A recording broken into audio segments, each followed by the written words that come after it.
Information handling start करने वाले हैं। बड़ा ही इंटरेस्टिंग चैप्टर है और बड़ा ही आसान चैप्टर है। इसमें कुछ फार्मूलाज हैं जो आपको अगर याद होंगे तो आपके लिए बड़ा इजी हो जाएगा इस चैप्टर को समझना।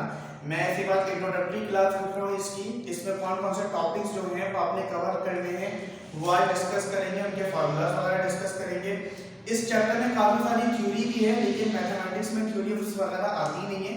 तो कुछ टॉपिक्स हैं जो हमने डिस्कस करने हैं, वो 6 टॉपिक्स हैं जो कि मैंने यहाँ पर जो है वो मेंशन कर दिया, आप देख सकते हैं। फर्स्ट है arithmetic mean, then median, mode, range, standard deviation and variance. अगर फर्स्ट पे में अरिथमेटिक मीन की बात करूं तो अरिथमेटिक मीन को भी फर्दर 3 कैटेगरीज में डिवाइड किया गया है, direct method, shortcut method and coding method. ठीक है स्टूडेंट्स, अब अगर मैं डायरेक्ट मेथड की बात करूं तो डायरेक्ट मेथड में भी एक ग्रुप डेटा है और एक अनग्रुप डेटा है।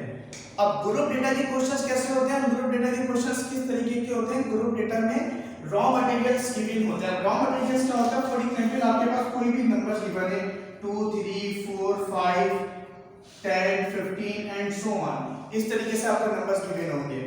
जबकि अगर मैं ग्रुप डेटा की बात करूंगा तो उसमें क्लास क्वांटिटीज वगैरह जो है प्रॉपर्ली फ्रीक्वेंसीज वगैरह जो है वो आपको मेंशन होंगे। जब आप क्वेश्चन सॉल्व करेंगे तो उस टाइम पर जो है वो आपको बता दिया जाएगा कि ग्रुप डेटा और अनग्रुप डेटा के क्वेश्चंस कैसे होते हैं।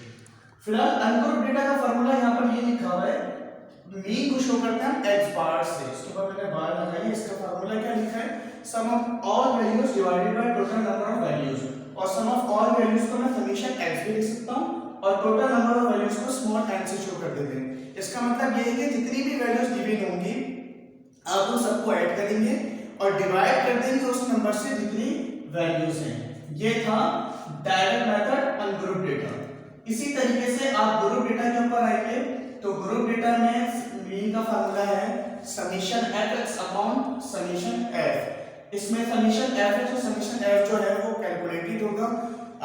हमने जो है समेशन के अंदर फाइंड आउट करना पड़ेगा। वो जब हम क्वेश्चंस की तरफ आएंगे, क्वेश्चंस की वीडियो बनाएंगे तो उस टाइम पर आपको बता दिया जाएगा। अभी फिलहाल आज जो है हम इस चैप्टर में जितने भी हैं वो फार्मूलाज को जो है वो डिस्कस करेंगे।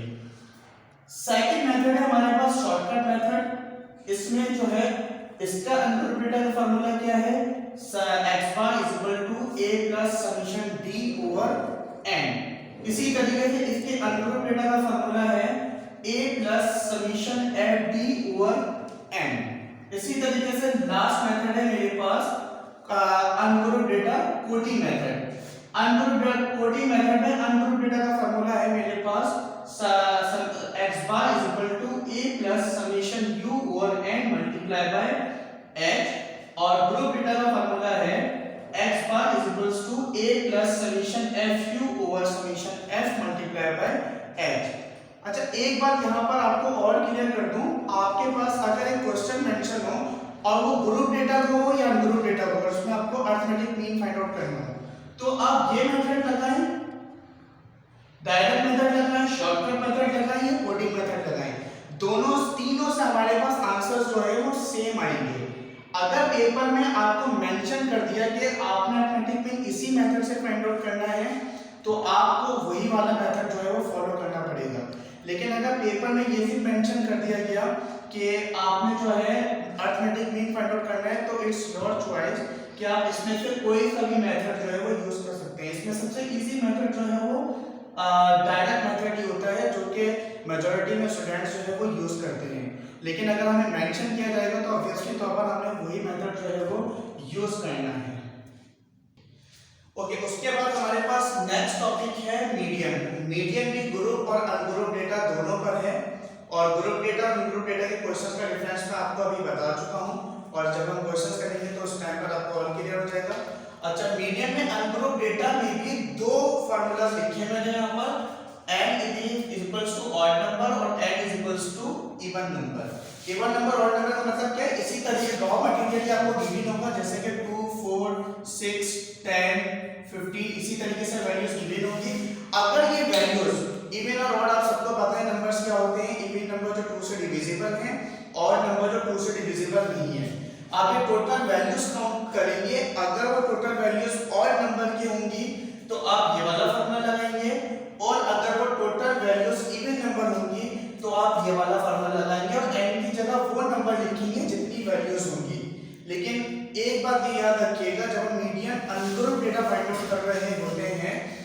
उस टाइम पर हमें पहले इस रॉ मटेरियल को जो है वो असेंडिंग या डिसेंडिंग ऑर्डर में कन्वर्ट करना पड़ता है।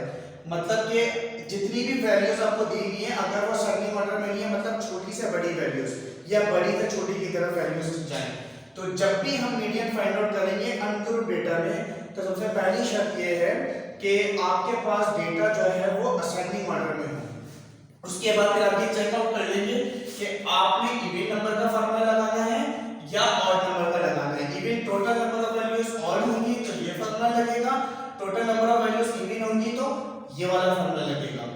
फिर मीडियन का ग्रुप डेटा का क्वेश्चन आएगा तो उसके ग्रुप डेटा का फार्मूला मैंने ये लिखा है, median equals to L plus H over F n upon 2 minus c। यहाँ पर L क्या है, L is lower class boundary, H क्या है, क्लास साइज है।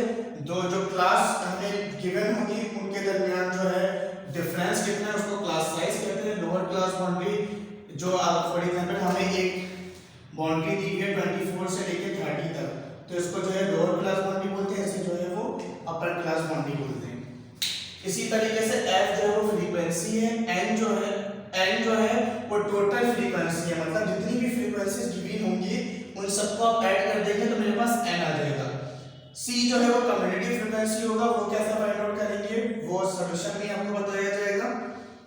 फिर हम तीसरे टॉपिक पर आ जाते हैं, हमारे पास मोड है। मोड में भी इसको फर्दर दो कैटेगरीज में डिवाइड किया गया है, group data and ungroup data.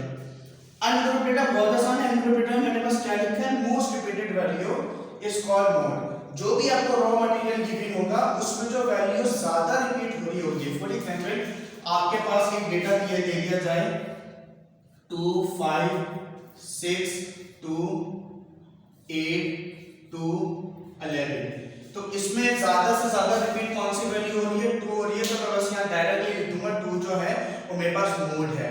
For example एक ही डेटा में दो वैल्यूज रिपीट हो रही हो या दो से ज्यादा वैल्यूज रिपीट हो रही हो तो फिर वो सारी वैल्यूज मोड में आएंगे। फॉर एग्जांपल यहाँ 5 भी, यहाँ मैं एक और बार 5 लिख देता हूँ और मैं यहाँ पर भी एक और बार 5 लिख देता हूँ, तो मैं यहाँ बोलूंगा कि मेरे पास यहाँ पर मोड जो है वो 2 और 5 है, ठीक है।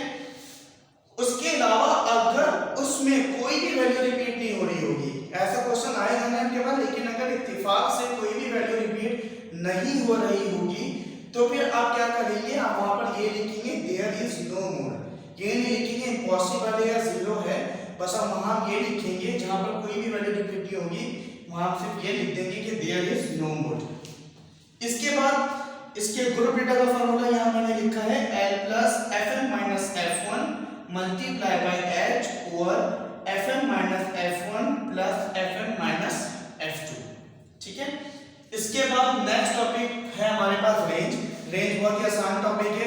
इसी तरीके का रॉ मटेरियल आपके पास गिवन होगा, उसकी अगर हमने रेंज निकालनी है तो हमने कुछ भी नहीं करना, हमने उसमें सबसे हाईएस्ट वैल्यू उठानी है और सबसे लोएस्ट वैल्यू उठानी है। फॉर एग्जांपल अगर मैं इसी डेटा को देख लूं, इसमें हाईएस्ट वैल्यू मेरे पास 11 है, लोएस्ट वैल्यू मेरे पास 2 मेरे पास 2 है। इन दोनों को अगर मैं सब्ट्रैक्ट करवा दूं तो मेरे पास रेंज आ जाएगी। फॉर एग्जांपल इसकी निकालनी है तो 11 में से अगर मैं 2 माइनस करवा दूंगा तो मेरे पास जो है वो रेंज आ जाएगी। तो रेंज बड़ी आसान सी एमसीक्यू से पूछा जाता है आप लोगों से, तो रेंज का फार्मूला आपको वर्बली पता होना चाहिए कि highest value minus lowest value, बाकी के टर्म्स का आपने कुछ भी नहीं करना। इसके बाद आ जाते हैं स्टैंडर्ड डेविएशन, जिसको हम सिग्मा से भी शो करते हैं। स्टैंडर्ड डेविएशन का फार्मूला होता है summation x square over n minus summation x over n का होल स्क्वायर, उसके ऊपर होल जो लगा हुआ है रूट लगा हुआ है। इसके बाद वेरिएंस का फार्मूला है जिसको हम शो करते हैं सिग्मा स्क्वायर से। इसका फार्मूला है summation x square over n minus summation x over n का होल स्क्वायर। अब इन दोनों में नोट करें जैसे स्क्वायर रूट का फर्क है। इसका मतलब ये हुआ कि अगर मैं स्टैंडर्ड डेविएशन के ऊपर स्क्वायरिंग कर दूं बोथ साइड पे, स्क्वायरिंग करूंगा तो यहां हो जाएगा स्क्वायर और यहां स्क्वायरिंग करेंगे तो स्क्वायर से रूट कैंसिल हो जाएगा, तो मेरे पास वेरिएंस आ जाएगा। इसका मतलब ये हुआ कि इसके ऊपर अगर हम स्क्वायरिंग करेंगे तो वेरिएंस आ जाएगा हमारे पास। और सिमिलरली अगर हम वेरिएंस के ऊपर स्क्वायर रूट लगा दें तो यहाँ स्क्वायर से रूट कैंसिल और यहाँ स्क्वायर रूट आ जाएगा। तो अगर हम इसके ऊपर रूट कर दें तो मेरे पास स्टैंडर्ड डेविएशन आ जाएगा। ये भी आपको जो है इसकी एप्लीकेशन पता होनी चाहिए कि standard deviation is the square of variance and variance is the square root of standard deviation. ये बड़ी इंपॉर्टेंट बात है, आपको पता होनी चाहिए। फिर एक और बात लास्ट में जो आपको मैं बता दूं, एक ही क्वेश्चन चाहे वो ग्रुप डेटा का हो या अनग्रुप डेटा का हो, अगर आप उसका mean median mode find out कर रहे हैं, एक बात आपको मैं यहाँ क्लियर कर दूं कि जब आप एक ही क्वेश्चन हो और अगर आप उसका मीन भी निकाल लें, मीडियन भी निकाल लें और मोड भी निकाल लें, तो ये बात अंडरस्टूड होगी।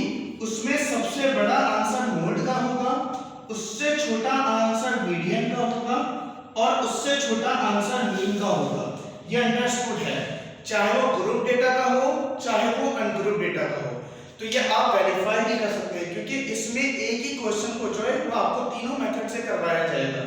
तो ये बात याद रखिएगा, जब आप वो एक ही क्वेश्चन जब आप तीनों मेथड से करेंगे तो आपको वहां पर ये वेरीफाई हो जाएगा कि उसमें सबसे बड़ा आंसर मोड का होगा, उससे छोटा आंसर मीडियन का होगा और उससे छोटा आंसर मेन का होगा। तो ये थी आज की इंट्रोडक्टरी क्लास, जिसमें मैंने इस चैप्टर के मुताबिक जो है वो फार्मूलाज को डिस्कस किया है और हर जो टॉपिक्स आपने पढ़ने हैं उन टॉपिक्स के फार्मूलाज क्या हैं, उनको यूज कैसे करना है वो बताया है। नेक्स्ट वीडियो में इंशाल्लाह जो है इस चैप्टर के क्वेश्चन के साथ जो है हाजिर होगा। बाकी इसमें कोई कंफ्यूजन वगैरह हो आपको या कुछ पूछना हो तो आप कमेंट कर सकते हैं। आप अपना ख्याल रखिएगा। अल्लाह हाफिज़।